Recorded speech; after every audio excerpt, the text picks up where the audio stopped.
With less than a week remaining before March 27th, 2023, the day the Nintendo eShop falls, I wanted to do something to help folks make a choice on what to grab before the final curtain call. I decided to revolve this list around something I cherished about my 3DS. Its JRPG selection. The 3DS is what made me fall in love with the genre. It became a haven for some of the most generous, polished, classic Japanese role-playing games of the generation. The JRPG pipeline on 3DS was something I didn't appreciate properly at the time, and so hopefully this video will give you some recommendations for the many exclusive games on the system that made the 3DS such a unique and special place for myself and others. Another reason to revolve this list around the JRPG is the physical versions of these games are ridiculously expensive. Otherworldly in some cases, and so the digital option is actually a likable and possible alternative to hunting these games secondhand somewhere else. I will do my best to compare current secondhand loose cartridge US prices according to PriceCharting.com's listings with the North American eShop ones to ensure you're equipped with the proper information. If all you care about is playing the games, then loose cartridge versus digital download to me is the best comparison, as loose cartridge will give you often the most friendly deal as a complete version of a physical game, with the case and the box could nearly double the price in some cases. Quick thing before we start, you can no longer add funds to the 3DS directly. I'd advise using the Nintendo website store, or if you have a Switch, the eShop on the Switch. Add your funds there after linking your Switch account with your Nintendo Network ID from the 3DS. The funds will appear in your 3DS wallet automatically that way. Anyway, this video kinda sorta sucks to make, but without further ado, here we go. Ever Oasis was a game that came out in the summer of 2017, developed by Grezzo and directed by creator of the Mana series, Koichi Ishii. Ever Oasis is an RPG chock full of 3DS charm.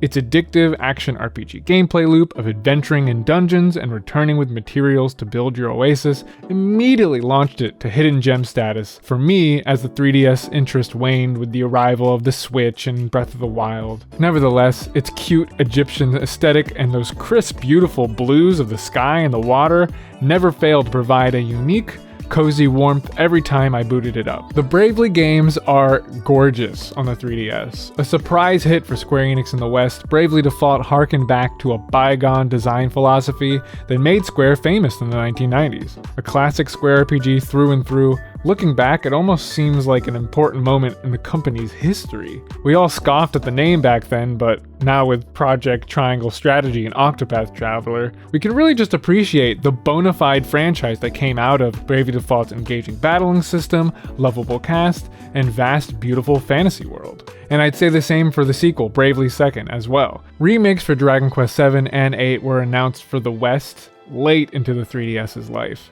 I'm throwing both titles in here, even knowing they both have a port for mobile phones available, but I'm not sure that counts for most people, including me, and these games are great on the 3DS. The treatment 7 received especially is worth stressing, as they really did a lot to update a game that can be a bit difficult to get through on original hardware, but its captivating, interesting time travel story narrative is totally worth the investment.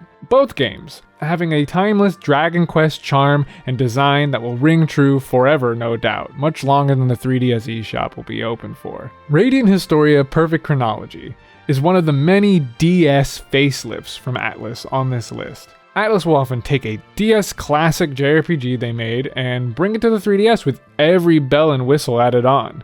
Voice acting, updated art, and new story content make this 2018 release one worth checking out, especially if you're into that time travel narrative like DQ7. Codename S.T.E.A.M, perhaps the most proudly stupid game Nintendo has ever published, was resoundingly ignored upon its release. Intelligent Systems' historical fantasy steampunk Valkyrie Chronicles ripoff was a lot for people to deal with, but at the end of the day, this is a great game. Don't let the reviews turn you off. Will Wheaton's Abraham Lincoln aside, the strategic, real-time turn-based gameplay shines, and a post-launch speed-up patch has made the game extremely playable with much snappier turns. Also, Screw the eShop for this game, avoid it. Next, we need to talk about the ETRIAN Odyssey franchise. Now, with the recently announced return of the first 3 games to the Nintendo Switch, hopefully this list will be outdated soon when the rest of the series returns to modern consoles, but it's also likely the renewed interest will make physical prices for these 3DS games soar to heights unknown. ETRIAN Odyssey is an old-school dungeon crawler series, and probably the best still doing it today. With your stylus, you get to map out the dungeon on the bottom screen as you explore it on the top. It's a rewarding and addicting formula, and the series has deep roots in dual-screen game design, so it'll be interesting to see how it transitions to a television, but I'm sure some things gotta be lost in translation. The 3DS received 2 mainline entries, ETRIAN Odyssey 4 and 5, as well as story-focused remakes of 1 and 2 called ETRIAN Odyssey UNTOLD. While the Switch is to receive remasters of these first 3 games, the UNTOLD content will likely not go with them. Not to forget, ETRIAN Odyssey NEXUS, the sort of fan compilation title that brings various elements from throughout the series into a single, new entry, is also a game worth checking out. They're all great, especially 4, and should have a high priority on your 3DS backlog. Also, the price charting listing for NEXUS is very outdated for loose cartridge. That game is going to be very difficult to find as it was an incredibly late release in the 3DS life.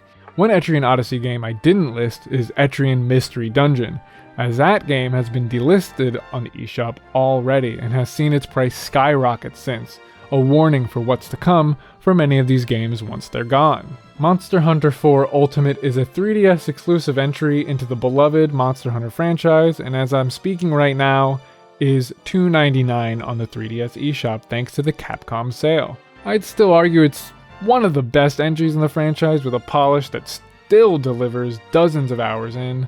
If Rise got you into the series and you want to experience the best of the rest, Monster Hunter 4 is must buy. Okay, I'm not going to spend a lot of time on Pokemon. Nintendo handhelds are bound to have a bunch of Pokemon games, and the 3DS is no exception. I'm sure you're aware, but there were 4 mainline entries that made it to the system. X and Y count as one, the Gen 3 remakes, Omega Ruby and Alpha Sapphire, as well as Sun and Moon, and I guess I'll include Ultra Sun and Ultra Moon. In my humble opinion, though, you can skip those last ones. Not to mention, Gen 1 and 2 are on the 3DS Virtual Console, which is really worth it money. It is really shocking to me Level 5 is developing a sequel to Fantasy Life for the Switch, and while that is exciting, it means the original will likely remain stuck on the 3DS. This might have been a you had to be there experience, but the original Fantasy Life was the perfect RPG comfort food on a long road trip when I played it back in 2014, with its adorable art design and life sim quirks to the tried and true JRPG job system. Perhaps the sequel will outshine this one entirely, but it still holds a cherished place in my memory, though the game does have one of the best bang for buck DLCs in the whole 3DS library. An $8.99 price tag on DLC that will likely double your playtime is worth the money. Project X Zone 1 and 2 are not the greatest RPGs in the world, especially on this list, but they are the weirdest. In this over-the-top stylish crossover between Capcom and Namco developed by Monolith Soft of all companies, you'll find an incredibly stupid fan service farce with an unbelievably confusing narrative and incredibly simple gameplay. But the animation, the presentation, the wild character mashups, and the overall attitude is something I couldn't help but fall for when it came out. It's likely something too dumb to ever happen again. And I've written this part, and I'm realizing that this entry is terrible advice because it's become another cautionary tale. Project X Zone 1 and 2 have also been delisted from the eShop due to the expiring license, and the loose card prices are also starting to go crazy. This is the exact fear we all have about this eShop closure, and Project X Zone being at $40 right now and X Zone 2 at nearly $80 loose is a sad sight to see for these games. The Shin Megami Tensei franchise finally reached global hit status with that Persona series you keep hearing about. But the 3DS is home to several exclusive and fantastic entries to the franchise's much broader SMT universe. Of course, you have Persona games like Persona Q1 and 2, which are crossover games of sorts focused on dungeon crawling with characters from across the series. And while it doesn't have that classic Persona gameplay, they're still worth your consideration if you're a fan of the series for sure. However, the real gold lies in the vast collection of classic SMT not named Persona. First off, the Devil Survivor series' more tactical combat focus got 2 stellar remasters on the 3DS. Coming over from the DS, Devil Survivor 1 and 2 received stellar voice acting and new story content you can't get elsewhere. They are phenomenal games with addicting, strategic, grid-based combat, infusing the SMT battle system with something akin to like Fire Emblem. Then you have SMT Strange Journey Redux, an old-school dungeon crawler with a serious, hard sci-fi narrative in an alien world with an atmosphere that is such a memorably chilling and isolating experience. Devil Summoner's Soul Hackers is a remake of a Sega Saturn game. That game takes on a detective narrative, relying more so on a lovable cast and thrilling hunt. And finally, I'd like to talk about SMT4 and 4 Apocalypse. 4 Apocalypse is an alternate universe pseudo-sequel to the original classic on 3DS. And while that game is really good, I'm here to talk about SMT4. One of the best JRPGs I've ever played, SMT4 has so much content, a compelling narrative, addictive and deep battle system with a massive roster of playable demons. It's challenging and engaging, it's a one of a kind. It's this series where you'll see the biggest savings versus hunting for the games IRL. Lots of these $20 listings are for incredible games that are worth seriously considering before the shutdown. You know, I briefly mentioned Fire Emblem before, and that brings us to the end of the list. Perhaps the most important series to me on this console, Fire Emblem had a renaissance on the 3DS, and each entry is worth mentioning individually. Starting with Awakening, you cannot understate how important this game was to the 3DS. Releasing in early 2013, in North America, every Fire Emblem game since owes a lot to this one. The gorgeous art, fantastic character design, snappy UI, addictive gameplay, replayability, it's all there. It's undeniably a game changer for the franchise. Fire Emblem Fates, on the other hand, is a bit of a mixed bag.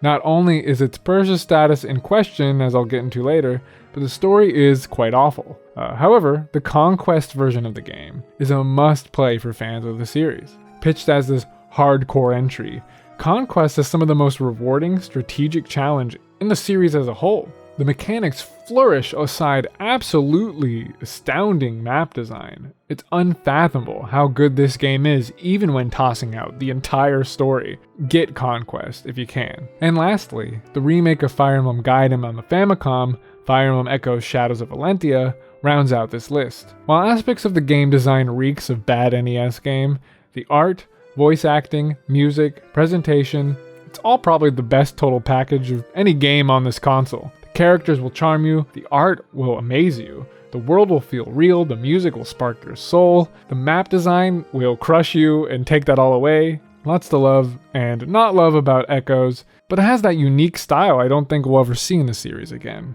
As for costs, Fire Emblem Fates is a perfect game to end this video on. I'm not sure what is going on, it's very confusing and likely very expensive.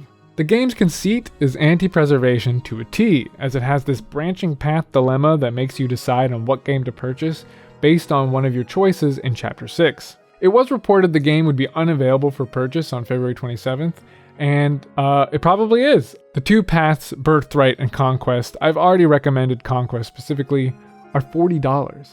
Digitally, you supposedly receive a $20 discount if you were to buy a second path after you already purchased the first, yada yada yada, it's really confusing. And there's a secret third path, Revelations, which is where my understanding of the situation really goes to die. Try your hat at grabbing these games if you can, but if you can't, the physical market is not looking great. Revelations was never physically released outside of the Fire Emblem Fates Special Edition, the MSRP'd at $79.99. Now, that's not the price you'll be getting it today. This cartridge has all three routes included and now sells for, loose listing mind you, $433. This is why the eShop closure sucks so much, as no one can reasonably be expected to purchase this game physically as the price continues to skyrocket, which means you just don't get to play Revelations. And if you were to buy every game on this list physically at the price listed on Price Chart, and remember, all the prices I listed are for the US only and cartridge only, which means it doesn't include the case or manual, you'd be looking at around $1,800. That's 20-something games, 20-something old Nintendo 3DS games. And this is why I hope this video helps, because if you bought every single one of these games digitally for a full $40, which we know isn't the price for all of them, that would still only be around $1,200. Obviously a lot of money, but quite a bit less than trying to hunt these down physically. We're losing a lot with this closure, and especially those great niche JRPGs classics that might not have the best chance of finding a new legal home elsewhere. Hopefully this list will help you decide on a few more titles to add to your collection, and trust me, there are plenty of other games from other genres on the 3DS, worth playing and preserving for time immemorial. I couldn't even get to every worthwhile JRPG on this system alone. Games like Stellar Glow, Kingdom Hearts, the various Final Fantasies, Yokai Watch, the Tales of Abyss port, among plenty others. These JRPGs on the 3DS served an important role in my gaming life, and hopefully they can still do that for you too.